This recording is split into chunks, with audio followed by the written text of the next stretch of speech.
Hoje, no podcast E se Falássemos da Europa, temos connosco o Carlos Cordeiro. O Carlos é huissier aqui no Parlamento Europeu e a minha primeira pergunta é exatamente essa. O que é que significa ser huissier no Parlamento Europeu? Olha, significa ser uma multitude de coisas. Não há, em português, a palavra huissier, não há uma palavra que traduz exatamente... Por isso é que eu usei a palavra huissier sem tradução. Olha, como conceito, eu diria que é saber estar sendo discreto e, sendo discreto, saber depois estar totalmente disponível. Em termos de funções, nós fazemos funções mistas. Isto é uma espécie de híbrido entre um assistente, entre um contínuo e entre um funcionário protocolar. Eu costumo vê-lo, a si e aos seus colegas, nos dias de plenário ou nas cerimónias, vestido de fraque, com um aço, com umas correntes, portanto, numa atitude, digamos, bastante formal. Essa é a nossa... o nosso fraque nas cerimónias na sessão de Estrasburgo, aqui em Bruxelas também, e quando recebemos também visitas protocolares ao nível de chefes de Estado. É por isso que utilizamos o fraque, precisamente para fazer a diferenciação com as reuniões mais normais e com os outros tipos de reuniões que podíamos ter no Parlamento Europeu. Mas estava-nos a explicar as vossas funções. E as funções são porque nós nós damos apoio ao serviço protocolar quando fazemos a aia de honra, quando recebemos as pessoas. Depois damos apoio no decorrer das sessões parlamentares. Estamos no hemiciclo, no interior, para fazer alguma distribuição de documentos para acompanhar os deputados. Estamos permanentemente ao dispor dos deputados. Estamos na presidência... Aí para acompanhar os deputados, mas eu sei que o Carlos e outros colegas também, essa ideia de acompanhar os deputados já deu para casos bem interessantes. Não nos quer contar esses casos do mau comportamento, como é que se põem os deputados a portarem-se bem quando eles se portam mal? Margarida Marques, vamos ser muito sinceros. Quem é o garante da ordem e do respeito do regulamento é o Presidente. Nós só tomamos alguma atitude sempre e só depois de uma indicação dada pelo Presidente. E quando tomamos uma atitude, aquilo que nós queremos, e quando nos é dito para intervir, aquilo que nós queremos é que as coisas serenem. Porque isso significa que houve um ligeiro conflito, um ligeiro desencontro, fosse verbal, ou seja, por algum gesto, no interior do hemiciclo. Mas isso é tão raro. Acontece, mas é raro. E, portanto, quando vamos fazer isso, vamos numa missão quase de querer serenar as coisas. E a atitude que nós temos, no fundo, sempre sobre a ordem do Presidente do Parlamento, no fundo é uma atitude ligeira, tentar coagir as pessoas que estão em causa a mudarem ou a perceberem-se e a consciencializarem-se que ali, se calhar, esse não é o melhor comportamento e a mudarem. Mas nada. Não nos quer contar uma outra história que o Carlos já tenha vivido? Que é dirigir-se diplomaticamente a um deputado ou a um ou dois deputados que se confrontaram, de certa forma, como disse, verbal e não só, e tentar que a coisa volte à normalidade no imediato. Não nos quer contar uma outra história? Posso citar, por exemplo, o caso de dois deputados que tinham, durante muito tempo, por vezes algumas disputas verbais, e que um dia aconteceram e as coisas começaram a ferver e nós tivemos que intervir. E lembro perfeitamente que, ao me dirigir para um dos deputados em questão, apenas lhe disse: "Please, keep calm." E acabou, as coisas acabaram. Está no olhar, está na forma como nós tentamos depois tocar a pessoa em causa que as coisas se resolvem. Nós não temos nenhum poder. Nós apenas queremos consciencializar que as coisas acabem, mudem e serenem. Nada mais. E ficamos imensamente felizes quando vemos que depois as coisas, de uma forma não é preciso dizer, não é preciso quase agir. Basta as olhar. coisas estão no olhar. E basta estar na coação que é exercida e na inibição que é percebida quando nós nos dirigimos. As pessoas ficam um bocado inibidas, não querem esse tipo, querem outro tipo de viabilidade, o que é perfeitamente normal. E pronto, não há mais problemas. Eu ouvi falar num caso em que se discutia, que foi também um debate muito aceso no Parlamento em Portugal, na Assembleia da República, um debate que tinha a ver com o tabaco. E havia aí acusações, e as acusações verbais tiveram uma grande agressividade, e sei que o Carlos foi uma das pessoas que teve necessidade de intervir nesse caso. Margarida Marques, isso foi das primeiras... Foi talvez até a primeira vez que eu tive esse tipo de experiência. E eu tinha muito pouca experiência nessa altura. E as coisas sucederam. É preciso dizermos que a pessoa em causa era um deputado português, o outro deputado era um deputado dinamarquês. O deputado dinamarquês acusou o deputado português de pertencer a determinados lobbies. Estar feito com os lobbies. E, a páginas tantas, eu estava sentado no interior do hemiciclo, vi o deputado português levantar-se e dirigir-se para o deputado em causa. Inicialmente eu não tive a percepção de que algo ia acontecer. Quando as coisas, tarde demais, quando eu tive a percepção, as coisas efetivamente aconteceram. Acho que essa impulsividade pode acontecer, mas é evidente que nem os próprios... eu sei que eles depois, mais tarde, se reconciliaram, essas duas pessoas. Houve um pedido de desculpas mútuo. Não tinha contacto com um deputado dinamarquês, mas conhecia bem o deputado português em causa, tínhamos inclusivamente um contacto fácil. Podemos dizer o nome, que era o professor Rosado Fernandes, que infelizmente já não está entre nós. E isso foi um momento que ele diz: eu não me diminui, eu senti-me completamente atingido na minha dignidade, e foi algo completamente impensável. Eu lembro-me de ele ter depois, muito brevemente, feito alguns comentários. Mas pronto, foi ultrapassado.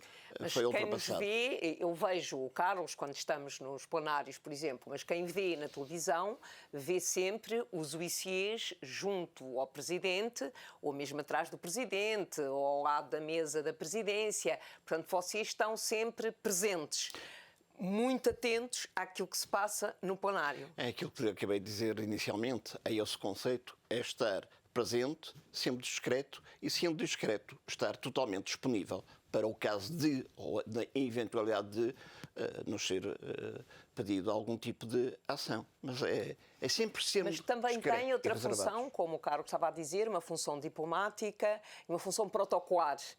Quando eu lembro-me, quando o presidente Marcelo Rebelo de Sousa visitou o Parlamento Europeu, que normalmente numa instituição com estas características há, digamos, o receber a entidade, o receber o VIP, um presidente de um Estado-membro da União Europeia, todo o acompanhamento no interior do edifício, todo o cerimonial.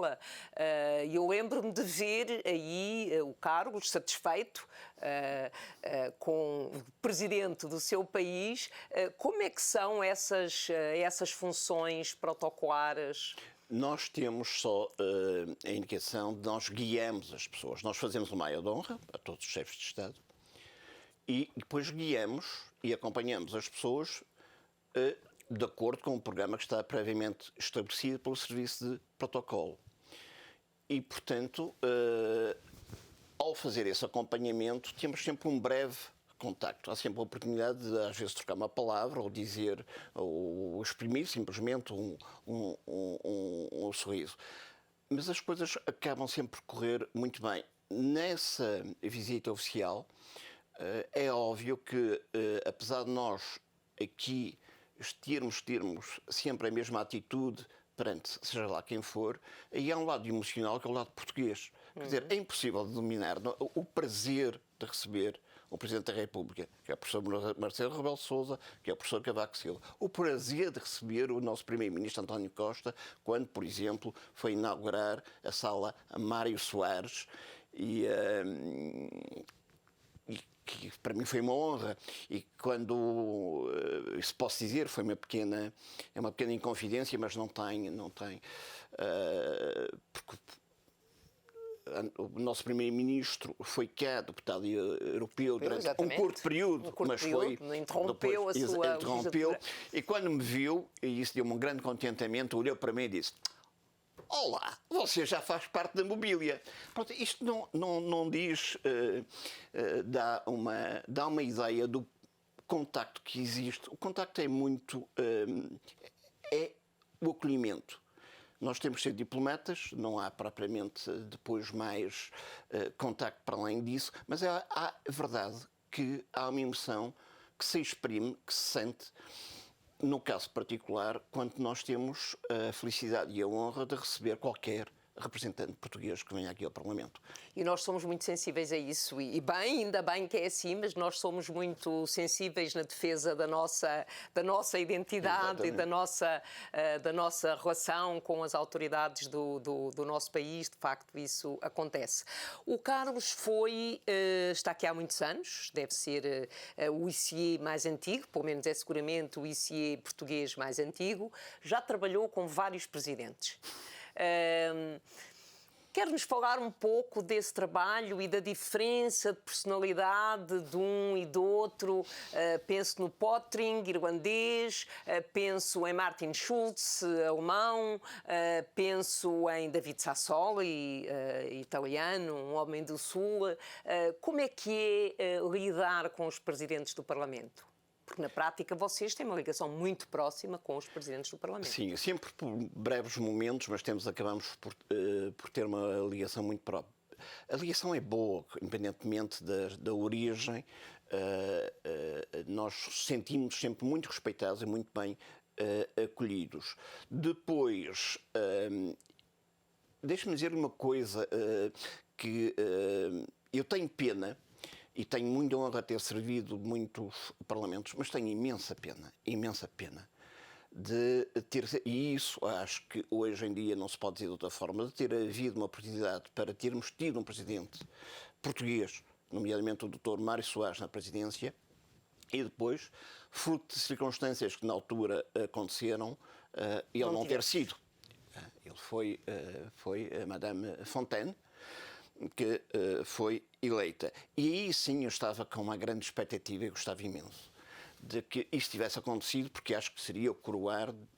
O Dr. Mário Soares não precisa mais, mas seria imensamente merecido e teria honrado não só todos os portugueses, mas acho que teria sido uma honra para a Europa tê-lo tido como presidente.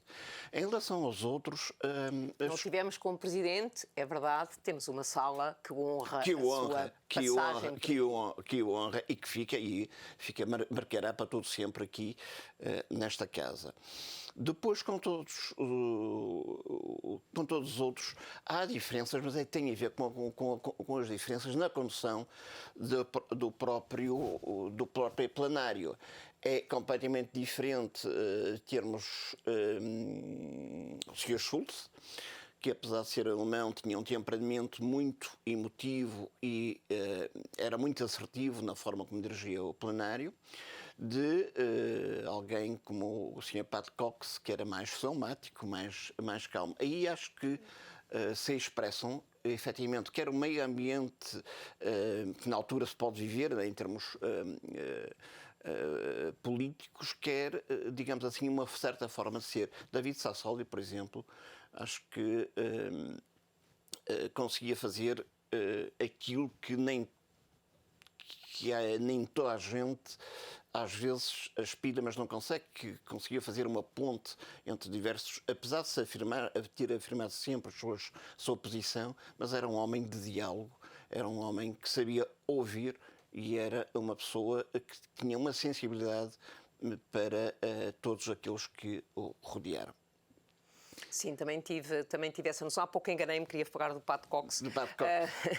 Mas também tive essa noção pela oportunidade que tive de falar, de trabalhar proximamente com ele.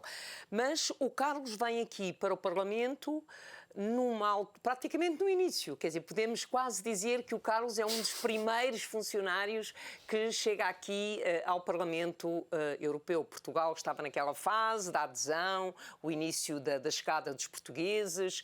Como é que foi essa transferência de quem tem um trabalho em Portugal e veio agora trabalhar para um ambiente multicultural, com gente muito diferente? Como é que foi essa mudança?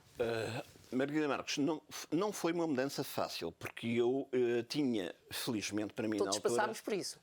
Exatamente. Eu tinha, felizmente para mim, tinha um emprego em Portugal e, portanto, eu tive a possibilidade, inclusive, de ter vindo um ano mais cedo, mas não vim, precisamente porque queria, na altura, dar-me um prazo muito curto para poder decidir e eu não podia abandonar o emprego que tinha numa semana.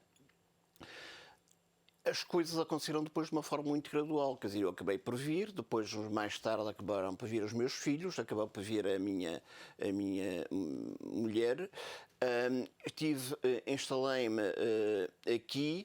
Depois a vida me dá muitas voltas, mas a verdade é esta: é preciso querer. E eu acho que é preciso, de qualquer maneira, quando nós temos, e eu vejo isto sempre como uma oportunidade de vida. Eu tinha que saltar, entre aspas, para o cavalo e para agarrar, ou então iria, se calhar, passar o resto da vida inteira a pensar, bem, se eu tivesse feito isto. E a vida não é feita de si, a vida é feita daquilo que nós fazemos e da responsabilização daquilo e das consequências daquilo que nós fazemos. E foi difícil começar a lidar com gente que falava línguas diferentes? O ambiente acho que é muito acolhedor. Em primeiro lugar, começamos logo por perceber a enorme diferença que existe entre trabalharmos num ambiente mais restrito para um ambiente multicultural. A forma de reação, aquilo que nos esperam por nós, a forma como nós nos temos que comportar, a forma como nós temos que nos dirigir, a forma como nós temos que ter capacidade de ouvir. E depois a engrenagem e o ritmo do nosso trabalho. O facto de estar, no nosso caso, uma semana com duas pessoas, uma italiana, por exemplo, e outra dinamarquesa, e depois, na semana seguinte, podia estar com um alemão e com um espanhol. Isso muda. Obriga-nos a uma adaptação. Mas acho que essa é uma adaptação que nos faz crescer. Nesta casa, eu acho que uma das coisas que toda a gente, independentemente das funções que tem, ganha é saber ouvir. Essa é uma das diferenças enormes. A todos os níveis. A todos os níveis. Saber ouvir. Saber ouvir. A todos os níveis. E saber ouvir, às vezes saber aprender a aprender aquilo que nos é dito e só depois reagir. Mas isso acho que nos dá mais... eu não queria dizer mais maturidade, mas faz-nos ter mais consciência, e porque é evidente que estamos aqui numa casa política, daquilo que somos nós, mas daquilo que nos rodeia a todos os níveis. E fez, quando chegou aqui a esta casa, como todos os funcionários, fez um curso chamado Curso de Entrada em Serviço. Exatamente. E aí foi o primeiro choque. Portanto, aí é que foi o processo de aprendizagem. Mas isso é ótimo. É ótimo porque obriga-nos a mergulhar, obriga-nos a perceber quais são os nossos deveres, quais são as nossas competências e obriga-nos a saber lidar com os outros. Fazemos todos, eu também me lembro do meu curso de entrada em serviço em 94. Portanto, aí aprendemos e imagino que têm ao longo do vosso percurso, o Carlos está aqui há muitos anos, deve ter, digamos, uma atualização, uma formação. Nós temos diversas formações, vamos tendo várias formações ao longo de vários anos, todos os anos temos vários tipos de formações que vão de acordo com aquilo que é do nosso serviço e muitas vezes também de acordo com a forma como nós nos temos que disponibilizar em termos de não só dos nossos deveres, mas em termos de comportamento e daquilo que nos é esperado nas nossas funções.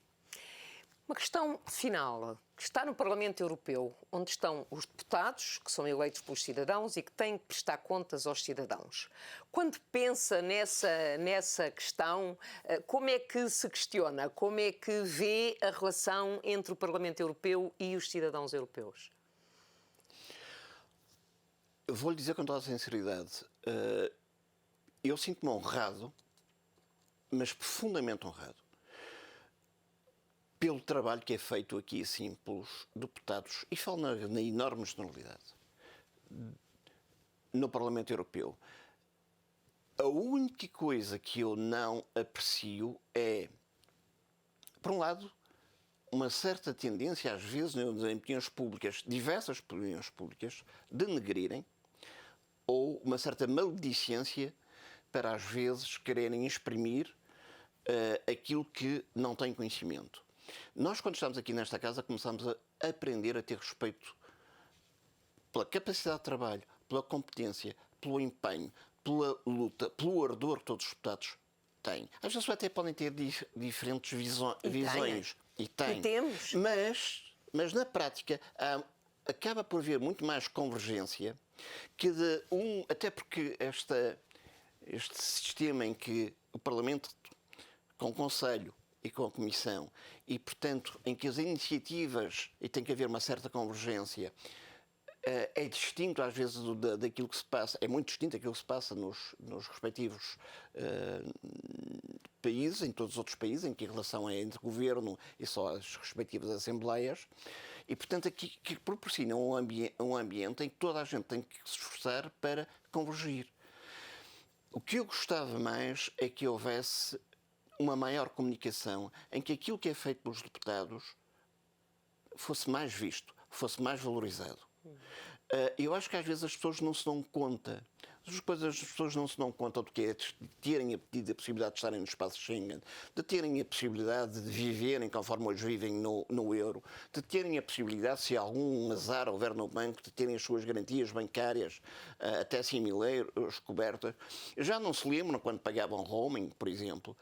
Quer dizer, a vida mudou tanto, e isto é feito com o esforço dos deputados. E nesse aspecto, eu acho que não é só o Parlamento, eu acho que aí é a União. A União tem algum déficit na comunicação daquilo que é feito, efetivamente, para os cidadãos e a favor dos cidadãos europeus. E acho que aí devia haver. Porque é que, por exemplo, há poucos programas de debate político entre os deputados. Porque é que não há diferentes programas que possam intervir, que possam ser apresentados em horas que possam ser vistos? Mas permita-me, interrompeu para lhe falar de uma experiência que eu própria tive. Eu não era deputada europeia, era funcionária da Comissão e recebi um grupo de visitantes portugueses para os quais fiz uma conferência sobre a União Europeia. E a certa altura há um participante que me diz o que é que fazem os deputados, porque, de acordo com a opinião dele, os deputados europeus não faziam nada. E eu decidi pegar em vários deputados de todos os grupos políticos e dizer: o deputado X é responsável por isto, isto, isto. Na altura era a reforma da PAC, com o deputado Capolas Santos, que teve quase 5 mil propostas de modificação ao relatório dele. Ou o trabalho do deputado Carlos Coelho. E fiz a lista me lembrei do trabalho que cada um dos deputados portugueses estava a fazer naquele momento, e de facto as pessoas ficaram impressionadas, porque não sabiam que os deputados faziam aquele trabalho. Carlos, muito obrigada por ter participado no podcast que se falássemos da Europa. É assim, para corresponder ao seu pedido, que nós falamos mais da Europa e discutimos mais a Europa. Muito obrigada. Eu que lhe agradeço, Margarida Marques.